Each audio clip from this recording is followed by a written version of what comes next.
Good day. My name is Judy Marby Baway, 21 years old from the province of Davao Occidental. With regards to the issue whether the SK must be abolished or it only needs reforms, my stand would be the Sangguniang Kabataan needs a systematic reforms.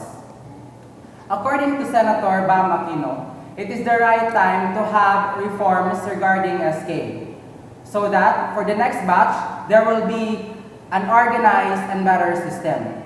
As we all know, it is very important that there is an organized and better system for our youth leaders for them to follow in order to become very productive in their respective fields as youth leaders.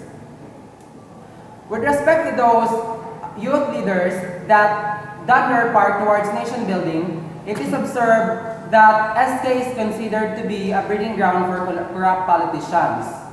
And many of our SK officials seems to be not aware of their duties and responsibilities as youth leader.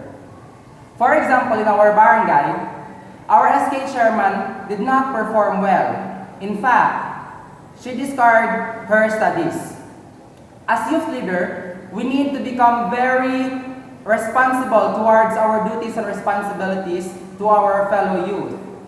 We need to be a role model for everyone so that they will become very productive and become a great contributor to the success or to the development of our community and to our country as a whole.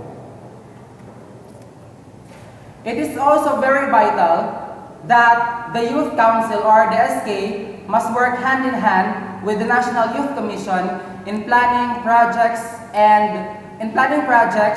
for the development and for the benefits of our youth. It is supported by the law that the youth must get involved with nation building. That is why I will support to push for a systematic reforms on how the barangay-based youth council will operate. That's all. Thank you.